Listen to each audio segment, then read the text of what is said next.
Assalamualaikum, saya Fezliana Anak Rajasmi.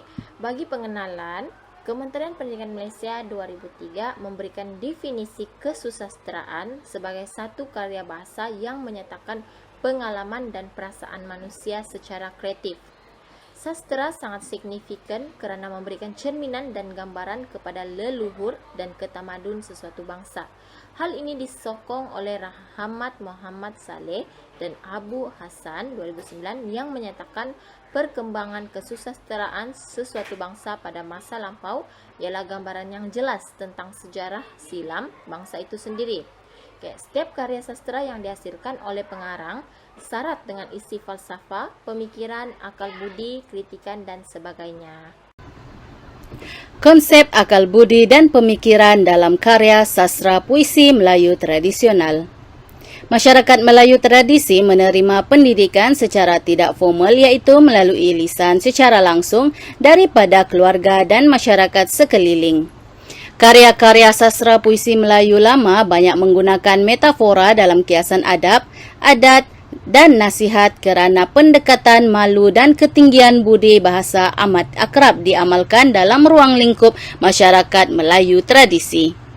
Unsur nasihat, kiasan dan teguran diekspresikan melalui karya sastra seperti pantun, syair dan gurindam serta selokah bertujuan untuk mendidik, menyebarkan dakwah, kritikan sosial dan juga hiburan. Menurut Nur Azimah Zakaria et al. 2017, akal budi diterjemahkan sebagai cerminan terhadap perbuatan, pemikiran dan sikap seseorang bagi menyokong kebijaksanaan, kehalusan jiwa dan keindahan. Manakala menurut Ezzah dan Cik Ibrahim 2015, dalam Marzalina, Nur Hafida dan Hasmawati 2016, pemikiran terhasil daripada penggunaan akal dalam memikirkan suatu permasalahan yang terjadi dalam diri dan masyarakat yang bersifat tanggapan dan tertib menjadi pegangan. Penghasilan karya seni seperti bentuk seni sastra cenderung dipilih untuk menterjemahkan perbuatan, pemikiran dan sikap seseorang. Keindahan karya sastra puisi Melayu tradisional seperti pantun bukan sahaja terletak pada pemilihan kata yang berirama, namun juga terletak pada kandungan makna dan falsafah yang menggambarkan pemikiran masyarakat dahulu.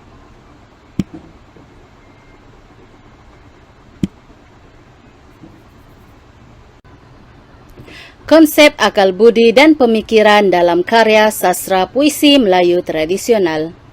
Masyarakat Melayu tradisi menerima pendidikan secara tidak formal iaitu melalui lisan secara langsung daripada keluarga dan masyarakat sekeliling. Karya-karya sastra puisi Melayu lama banyak menggunakan metafora dalam kiasan adab, adat dan nasihat kerana pendekatan malu dan ketinggian budi bahasa amat akrab diamalkan dalam ruang lingkup masyarakat Melayu tradisi. Unsur nasihat, kiasan dan teguran diekspresikan melalui karya sastra seperti pantun, syair dan gurindam serta selokah bertujuan untuk mendidik, menyebarkan dakwah, kritikan sosial dan juga hiburan.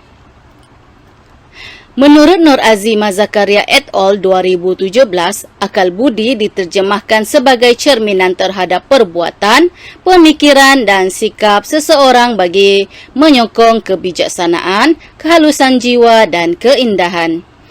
Manakala menurut Ezzah dan Cik Ibrahim 2015, dalam Marzalina, Nur Hafida dan Hasmawati 2016, pemikiran terhasil daripada penggunaan akal dalam memikirkan suatu permasalahan yang terjadi dalam diri dan masyarakat yang bersifat tanggapan dan tertib menjadi pegangan.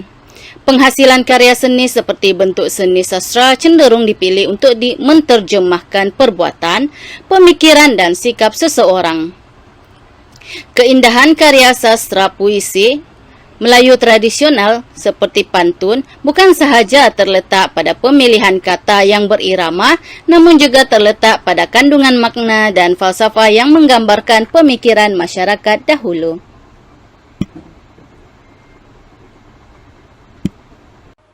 Beralih kita kepada tokoh Raja Ali Haji. Nama penuh Raja Ali Haji ialah Raja Ali Al-Haj Ibni Raja Ahmad Al-Haj Ibni Raja Haji Fi Sabilillah atau Engku Haji Ali Ibni Engku Haji Ahmad Riau. Okey, beliau dilahirkan sekitar 1808 di Pulau Penyengat, Tanjung Pinang, Kepulauan Riau dan meninggal dunia pada 1873. Beliau adalah tokoh besar dalam bidang sastra yang banyak berjasa mewariskan dunia Melayu dengan karya-karya besar dalam pelbagai bidang. Okey, antara salah satu karya beliau ialah Gurindam 12 yang sering mendapat perhatian para pengkaji dan karyanya masih menjadi kajian sehingga kini dan diberi pengiktirafan oleh Kerajaan Indonesia sebagai pahlawan nasional Indonesia dan Bapa Bahasa Indonesia pada tahun 2004. Okey. Gurindam 12, 3.1 akal budi dan 4.1 pemikiran. 3.1 akan membincangkan tentang akal budi. Okey. Bagi Gurindam 12 pasal kedua yang berbunyi, barang siapa mengenal yang tersebut tahulah ia makna takut. Barang siapa meninggalkan sembahyang seperti rumah tiada bertiang. Barang siapa meninggalkan puasa tidaklah mendapat dua termasa. Barang siapa meninggalkan zakat tiadalah hartanya beroleh berkat. Barang siapa meninggalkan haji tiadalah ia menyempurnakan janji. Okey, rangkap ini menekankan aspek keagamaan. Okey, yang mana karya ini menerapkan rukun Islam dalam Gurindam. Hal ini dapat dilihat melalui penyataan kewajipan solat, puasa, zakat dan haji dalam Gurindam yang merupakan kewajipan yang wajib ditunaikan oleh setiap individu yang beragama Islam. Oleh itu, jelas Raja Ali Haji menyeru khalayak pendengar untuk menghayati dan mengamalkan ajaran Islam berteraskan kepada 5 rukun Islam. Seterusnya, Gurindam 12, pasal kelima yang berbunyi, jika hendak mengenal orang berbangsa, lihat kepada budi dan bahasa. Jika hendak mengenal orang yang berbahagia, sangat memeliharakan yang sia-sia. Jika hendak mengenal orang mulia, lihatlah kepada kelakuan dia. Jika hendak mengenal orang yang berilmu, bertanya dan belajar, tiadalah jemu. Jika hendak mengenal orang yang berakal di dalam dunia, mengambil bekal. Jika hendak mengenal orang yang baik berangai. Rangkap ini menekankan aspek moral. Dalam pasal ini, Raja Ali Haji cuba menasihati khalayak untuk mementingkan nilai etika dalam kehidupan. Antaranya ialah nilai etika seperti mencontohi orang yang berbudi bahasa, mencontohi kelakuan yang mulia, menjadi orang yang berilmu, dan menjadi orang yang baik. Oleh itu, jelas dapat dilihat Raja Ali Haji menekankan akal budi berkaitan dengan etika dalam kehidupan. Okey, seterusnya rangkap yang menekankan aspek sosial yaitu Gurindam 12 pasal keempat. Okey, yang berbunyi, hal kerajaan di dalam tubuh, jikalau alim segala anggota pun rubuh. Apabila dengki sudah bertanah, datanglah daripadanya beberapa anak panah. Mengumpat dan memuji hendaklah pikir, disitulah banyak orang yang tergelincir. Pekerjaan marah jangan dibelah, nanti hilang akal di kepala. Jika sedikit pun berbuat bohong, boleh diumpamakan mulutnya itu pekong. Tanda orang yang amat celaka, aib dirinya tiada ia sangka. Bakhil jangan diberi singgah, itu pun perampok yang amat gagah. Barang siapa yang sudah besar, janganlah kelakuannya membuat kasar. Barang siapa perkataan kotor, mulutnya itu umpama ketur-ketur, di mana tahu salah diri, jika tidak orang lain yang berperi. Okey. Di sini Raja Ali Haji menyeru khalayak supaya menjaga maruah diri, tidak menjadi seorang yang suka cemburu atau dengki dengan kelebihan orang lain. Tidak menjadi orang yang suka mengumpat atau mudah lupa diri apabila dipuji, melarang perbuatan buruk seperti cepat marah, jangan bersikap kedekut, serta jangan menjadi orang yang mudah lupa diri sekiranya telah menjadi orang yang berada atau menjadi orang yang berjaya. Beliau juga menyeru supaya jangan bercakap perkara yang kotor, mengutuk atau mengeji orang lain. Oleh itu, jelas menunjukkan bahwa Raja Ali Haji berusaha menekankan hal ehwal hidup bersosial dalam masyarakat yang harus dijaga. Oke. Seterusnya pasal ke-12 menekankan aspek politik dan kenegaraan yang berbunyi, Raja muafakat dengan menteri seperti kebun berpagarkan duri, betul hati kepada raja, tanda jadi sebarang kerja, hukum adil atas rakyat, tanda raja beroleh anayat, kasihan orang yang berilmu, tanda rahmat atas dirimu, hormat akan orang yang pandai, tanda mengenal kasah dan cindai, ingatkan dirinya mati, itulah asal berbuat bakti, akhirat itu terlalu nyata kepada hati yang tidak buta. Oke, di sini Raja Ali Haji memberikan nasihat supaya raja haruslah bekerja sama dengan menteri, manakala menteri pula haruslah setia melaksanakan tugasan dan patuh kepada raja. Oke, Raja juga disuruh supaya adil terhadap rakyat, mengasihi orang yang berilmu, dan menghormati orang yang pandai. Oleh itu, jelas bahwa Raja Ali Haji berusaha menonjolkan akal budi tentang politik, khususnya kepada pemimpin agar menjadi pemimpin yang baik. Seterusnya, 4.1 pemikiran. Oke.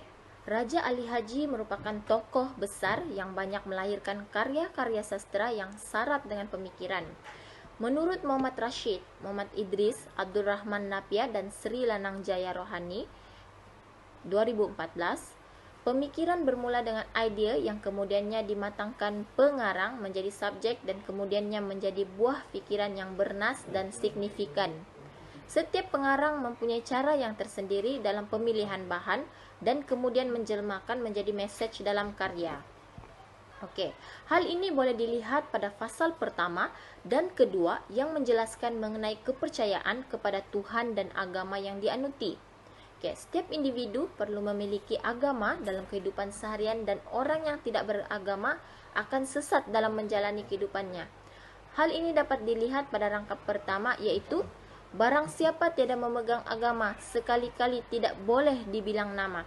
Dalam konteks pemikiran keagamaan ini, Raja Ali Haji pergi dengan lebih mendalam aspek agama Islam apabila menyelitkan 4 unsur zat utama yang perlu dikenal dan didalami oleh penganut agama Islam, yaitu syariat, ta'arikat, hakikat, dan ma'rifat. Hal ini dapat dirujuk pada rangkap kedua seperti berikut. Barang siapa mengenal yang 4, maka iaitulah orang yang makrifat. Oke. Selain itu, pemikiran yang jelas terkandung dibawa oleh Raja Ali Haji ialah tentang budi bahasa bagi seseorang individu dalam menjalani kehidupan seharian. Dalam hal ini, beliau menggunakan elemen anggota badan dalam menyampaikan hal tersebut seperti mata, telinga, tangan, perut, dan kaki. Hal ini jika diteliti, anggota badan yang dinyatakan dapat memberi kesan positif kepada individu sekiranya digunakan dengan bermanfaat. Misalnya lidah digunakan untuk bercakap sesuatu yang baik, pasti memberi manfaat kepada pendengar. Pemikiran budi bahasa ini secara tidak langsung boleh diamalkan dalam diri masyarakat untuk komunikasi antara satu sama lain. Dalam hal ini juga, beliau turut mengetengahkan peranan hati dalam melahirkan budi pekerti yang mulia. Beliau mengibaratkan hati sebagai kerajaan di dalam tubuh manusia. Sekiranya zalim, maka seluruh tubuh akan turut terjejas. Jelaslah bahwa beliau sangat menekankan hati yang berperanan penting sebagai pendorong manusia untuk berkelakuan positif maupun negatif. Sekian saja akal budi dan pemikiran daripada tokoh Raja Ali Haji. Tokoh seterusnya ialah Hamzah Fansuri. Hamzah Fansuri merupakan seorang yang dikenali sebagai cendekiawan, ulama tasawuf, sastrawan serta budayawan yang terkenal di antara tahun 1589 hingga 1650. Beliau lahir di Kota Barus, iaitu kota yang digelar Fansur oleh orang Arab zaman dahulu. Ia terletak di pantai barat Sumatera dan menjadi pusat pendidikan Islam yang melahirkan ulama terkenal. Oleh itu, nama belakang beliau disebut sebagai Fansuri. Kedua-dua orang tua beliau telah meninggal dunia sejak beliau kecil lagi. Keadaan ini yang menyebabkan beliau memencilkan diri serta mengambil keputusan untuk mengembara mencari ilmu, pengalaman hidup dan bukti kewujudan Tuhan. Iaitu antaranya beliau telah pergi ke Jawa, Tanah Melayu, India, Parsi dan tanah-tanah Arab. Kemudian beliau balik semula ke Aceh menjadi penasihat Sultan Aceh dalam urusan pentadbiran negeri pada masa tersebut, iaitu Sultan Alauddin Riayat Shah. Kemasyhuran beliau dalam kalangan ulama dan sarjana Islam menjadikan beliau diakui sebagai pujangga Islam yang menghiasi lembaran-lembaran sejarah kesusastraan Melayu. Baik. Salah satu karya Hamzah Fansuri yang sering dibincangkan oleh ahli sastra ialah syair perahu. Berikut adalah antara bait-bait syair dalam syair perahu.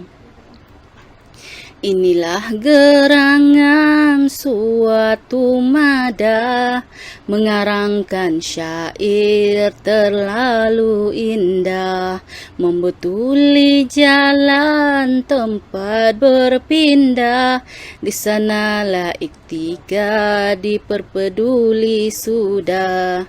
Syair ini melambangkan tubuh manusia sebagai perahu yang berlayar di lautan.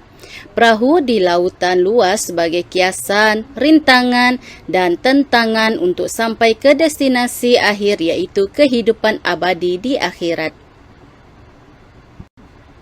Wahai muda, kenali dirimu, ialah perahu tamsil tubuhmu.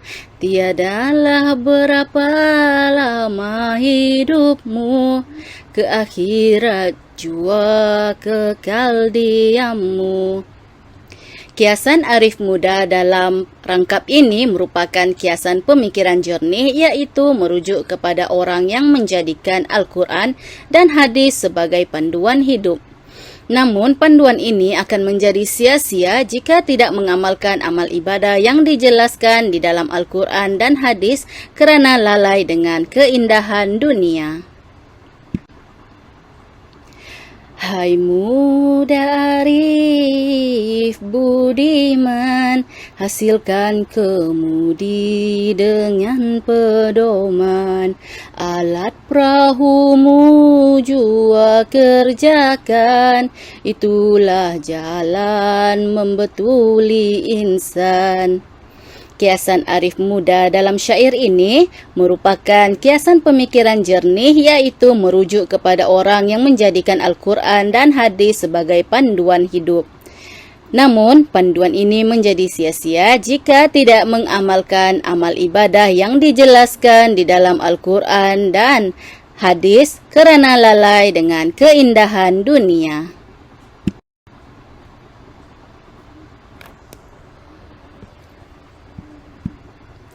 La ilaha illallah itu janganlah kau permudah-mudah, sekalian makhluk ke sana berpindah, daim dan kaim hanya berubah, khalaq di sana dengan la ilaha illallah. Rangkap ini menjelaskan bahawa hanya Allah tempat hamba-hambanya mengadu dan jangan sampai melupakan Tuhan yang satu. Dunia ini hanya bersifat sementara dan hanya iman yang kuat menjadikan seseorang itu dekat bersama Allah. Pemikiran tokoh Hamzah Fansuri. Hamzah Fansuri mendapat julukan ulama, sastrawan dan budayawan kerana sumbangan yang besar dalam perkembangan kebudayaan Islam terutamanya dalam bidang kerohanian, firasat, keilmuan dan sastra. Hasil karya Hamzah Fansuri syarat dengan nilai estetika, ilmu dan falsafah yang memupuk rasa cinta kepada Allah. Beliau merupakan penyajak Melayu pertama yang menggunakan syair dalam penulisan agama dan menulis dalam bahasa Arab Melayu kerana beliau mahu masyarakat dapat belajar ilmu tasawuf. Sebelum kemunculan karya Hamzah Fansuri, masyarakat Muslim Melayu merujuk permasalahan agama tasawuf dan sastra berdasarkan kitab-kitab yang dikarang dalam bahasa Arab dan Persia. Analisis berdasarkan syair perahu, Hamzah Fansuri bijak mengadunkan ilmu tasawuf dalam bait-bait kesenian laras bahasa Melayu yang tinggi. Perjuangan beliau dalam mengangkat pemikiran Islam bukan sahaja mampu mengubah akidah masyarakat pembaca, malah mengangkat aspek bahasa Melayu itu sendiri. Keindahan kiasan mesej kehidupan dalam sistem bahasa menjadikan Hamzah Fansuri sebagai penyair Melayu yang menggunakan syair dalam penulisan agama. Sekian, terima kasih. Seterusnya, tokoh yang ketiga iaitu Tenas Effendi. Tenas Effendi atau nama penuhnya Tengku Nasaruddin Said Effendi merupakan seorang tokoh pemikir, budayawan dan pejuang Melayu. Beliau dilahirkan pada 9 November 1936 di Dusun Tanjung Mualim, Desa Kuala Panduk, Pelalawan Riau, Indonesia dan meninggal dunia pada 28 Februari 2015. Tidak hanya menceburkan diri dalam bidang keguruan dan pendidikan, malah turut menyerlah dalam bidang kesusastraan seperti penulisan novel, drama, syair dan pantun. Tenas Effendi mengusahakan pengumpulan lebih kurang 1/2 juta ungkapan Melayu dan 10,000 pantun dari pelbagai daerah. Hadijah Rahmat 2015. Salah satu karya beliau yang sering dibincangkan oleh para sarjana adalah Tunjuk Ajar Melayu iaitu TAM. Menurut Albert dan Sri Rahayu 2017, TAM ini mengandungi nilai-nilai luhur yang dapat dijadikan pedoman dan bekalan hidup baik dari segi agama Islam dan budaya. Sebagai contoh, karya dalam TAM adalah pantun yang disampaikan dengan memasukkan akal budi Melayu untuk dihubungkan kepada masyarakat Melayu. Baiklah, mari kita lihat kepada akal budi dan pemikiran Tenas Effendi dalam Tunjuk Ajar Melayu TAM yang akan berfokuskan kepada pantun. Untuk akal budi, bagi pantun yang pertama, buah kelat di tengah halaman, pagi hari jatuh ke pangkal, bertuah umat kerana beriman, bertuah diri kerana beramal. Pantun ini menekankan aspek keagamaan. Baris pembayang bagi pantun pertama menjelaskan bahawa terdapat sebuah pohon yang rasa buahnya kelat meskipun sudah jatuh ke tanah, sedangkan buah yang jatuh ke tanah adalah petanda buah tersebut telah matang. Masyarakat Melayu sememangnya gemar menanam pohon di halaman rumah mereka untuk dimanfaatkan dalam keperluan sehari-hari. Manakala, baris maksud dalam pantun pula menjelaskan bahawa keimanan merupakan faktor yang memberi impak terhadap umat Islam, malah amal pula memberi pengaruh kepada kepribadian setiap Muslim. Justru itu dapat dipahami bahawa pantun ini memberikan tunjuk ajar agar masyarakat Melayu selalu mendekatkan diri kepada Allah SWT melalui keimanan yang tiada tolok bandingnya dalam segala aspek seperti budaya, adat istiadat dan norma-norma sosial. Dalam masyarakat Melayu juga, seseorang yang tidak yakin dengan Allah, maka seseorang itu tidak dikira sebagai orang Melayu. Namun begitu, masyarakat Melayu tidaklah menolak masyarakat yang tidak satu akidah kerana dalam budaya yang diterapkan oleh orang Melayu adalah tidak besar kepala dan besar bual, iaitu tidak sombong, tidak membangga-bangga diri dan tidak pula merendah-rendahkan orang lain. Muslim Afandi 2016. Seterusnya, bagi pantun yang kedua berbunyi, Apalah tanda punak berbuah, dari jauh nampak putihnya. Apalah tanda anak bertuah, budi senonoh nampak cerdiknya. Pantun ini menekankan aspek moral. Rangkap pantun yang kedua menjelaskan bahawa buah punak mempunyai tanda apabila akan berbuah dan kita dapat lihat melalui putik punak yang lebat sehingga membolehkan orang melihatnya meskipun dari jauh. Pemilihan buah punak adalah bagi menyamakan rima dengan isi pantun pada baris ketiga, iaitu anak.